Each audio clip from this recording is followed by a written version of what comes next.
From MTN News, this is Montana This Morning. Montana is so critical to protecting the country and feeding the country. We cannot allow China to attack our agriculture. It's called the National Farm Security Action Plan, how the USDA plans to use it to restrict foreign ownership of U.S. farmland. Already an impoverished community will be devastated by what the Trump administration has done. Budget cuts and tribal colleges, how the president's budget bill could change their classrooms. Our primary goal, if we're engaged in a pursuit, we want to end that pursuit as quickly and safely as possible. And when or when not to chase, how Montana law enforcement are taking a look at policy in the wake of a deadly pursuit. Those stories and much more coming up in the next hour. Good morning and welcome back to Montana This Morning on this Thursday, July 10th. I'm Hailey Monaco here with Miller Robson. Good morning, Miller. Good morning, everybody. Good morning, Hailey. How are we doing this morning? Great. Look how giddy she is. I know. I didn't follow your advice yesterday, though, and I did get a little bit sunburned. Oh, yeah. You can tell. Naughty. That's so, well, hoping for it again today. Well, you are. You're going to make sure you have the sunscreen today, and we'll be checking now. She comes in looking like a strawberry tomorrow. We know it didn't go well. By the way, the Strawberry Festival is this Saturday. It is, yeah, yes. Very excited for that. Some nice weather for that. It'll be warmer during the afternoon. We're going to warm back up across the weekend. Nothing like we saw yesterday. We hit 99 in Billings. That was 1 degree shy of tying a record of 100 back in 2005. Several areas came close. In fact, Gus, our wonderful news intern, has been doing some great stories for us. He's going to come in here a little bit and talk about those records that came close yesterday. We'll do that in just a bit. Our low of 69 was a good 11 degrees above the average. Top gust yesterday of 25 miles an hour here in Billings. Some areas, though, saw gust over 50 miles an hour. So we did have some of those strong thunderstorms roll through. For the month, we're slightly behind where we should be, but for the year, of course, we're in great shape. Pretty quiet out there right now. Cody, maybe a few drops of rain this morning, maybe around Graybull. Saw a little bit of rain in the southeast corner of the state. We'll see some of those showers and thunderstorms fire back up today. Better opportunity where we could see some of that rain hit the ground today because we have a lot more moisture coming in. Shouldn't be as dry. 68 at the airport right now. Humidity at 39%. Winds out the southwest at about 10 miles an hour. But there are highs today. You can see a lot cooler than it was yesterday, but still warmer than average. If we hit 92, that's going to be about 6 degrees above average here in Billings. With a lot of sunshine today, but tomorrow a beautiful day heading into the weekend. We'll talk about that forecast and talk about those near misses, those records coming up with gusts in just a bit. Can't wait. Thanks, Miller. You got it. Our top story, the USDA has announced the National Farm Security Action Plan, focusing on strengthening the security of American agriculture. It's a move that could have a huge impact in Montana, with agriculture the #1 industry in the state. The plan includes measures to restrict foreign adversaries from acquiring U.S. farmland, enhance supply chain resilience, and bolster the resilience of the nation's food and agriculture systems. It's viewed as a critical component of national security. Now, that comprehensive crackdown, which the USDA calls a historic plan, targets China, with the country owning around 265,000 acres of farmland in the U.S., especially around military bases. None of that land is actually in Montana, but fears over the issue were a top issue in last year's Senate race. With more on this land debate and what it means locally, here's David J. And so, as stewards of creation, we have an obligation to protect it. U.S. Agriculture Secretary Brooke Rollins announced on Tuesday the National Security Farm Plan, which includes 7 key items. Perhaps the most important, the first of the 7, is securing and protecting American farmland ownership, actively engaging at every level of government to take swift legislative and executive action to ban the purchase of American farmland by Chinese nationals and other foreign adversaries. According to the USDA, China owns United States agriculture land. The map does not show any China ownership near military bases in Montana and Wyoming. But in May of last year, a President Biden executive order prohibited and required the divestment of certain real estate owned by a Chinese company for a cryptocurrency mine within a mile of F.E. Warren Air Force Base. So until we can get a handle on this, I don't think the Chinese should be owning a farm or ranch land in our country. Gordon Chang, a distinguished senior fellow at the Gatestone Institute, says it's absolutely critical to prevent China and the Chinese Communist Party from owning farm and ranch land in the U.S. We know that they are using it for espionage purposes, but also they've been basing human trafficking operations on American farmland, and of course all the illegal marijuana grows. So this is should be out of bounds. The Montana legislature passed a law in 2023 prohibiting foreign adversaries, China, Russia, Iran, North Korea, Cuba, and Venezuela, from owning agricultural land, land around critical infrastructure, and land within sight of a military base.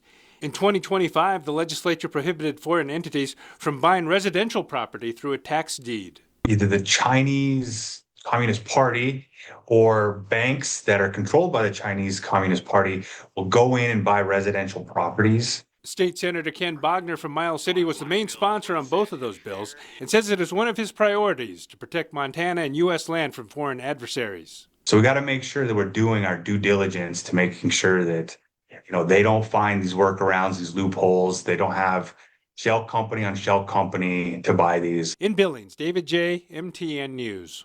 David, thank you.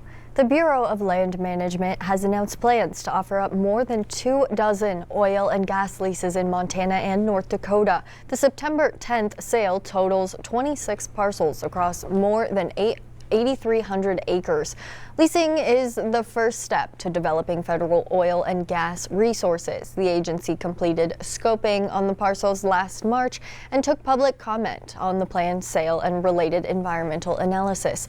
An additional 30-day public input period is now underway and runs until August 8th.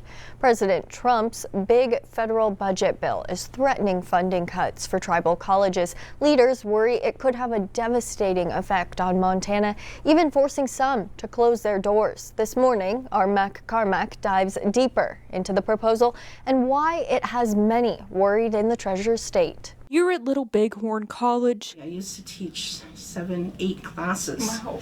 Administrators and educators spend the summer preparing for the upcoming school year. It impacts us greatly. But for professor and liberal arts department head Sharon Paragoy, this upcoming school year may look a little bit different. We could provide the programs, but it would be bare bones. Sharon, a former state legislator, tells me future federal budget cuts beginning in the 2026 fiscal year could impact Little Bighorn College, along with 36 other tribal colleges across the nation. There's great impacts, and they are yet to be seen, but carried forward, it'll be devastating. Last week, the Trump administration's signature policy package, informally known as the Big Beautiful Bill, was passed. The motion is adopted.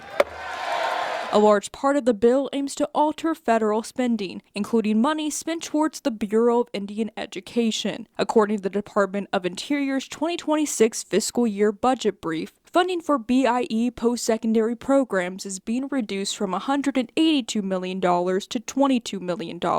With what Trump is doing, particularly for us here on the Crow Indian Reservation, it's impacting the livelihood and the access to education for a number of Crow tribal members. Here at Little Bighorn College, $4 million of its budget comes from the federal government. $3 million is from the TCU and $1 million is from other grants. That $1 million, however, runs out next year. Already an impoverished community will be devastated by what the Trump administration has done. According to Sharon, those federal cuts won't just impact Little Bighorn College. She says they could impact the entire town of Crow Agency.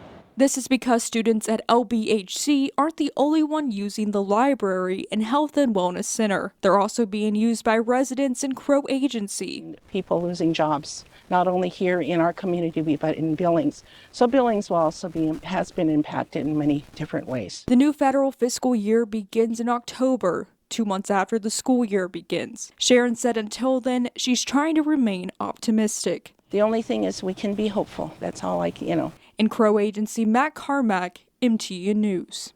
Mac, thank you. In one of the largest search operations in Texas history, rescuers continue to look for more than 170 people believed to be missing 7 days after the catastrophic flooding. At least 119 people are now confirmed dead, including 27 campers and counselors at Camp Mystic, a girls' summer camp.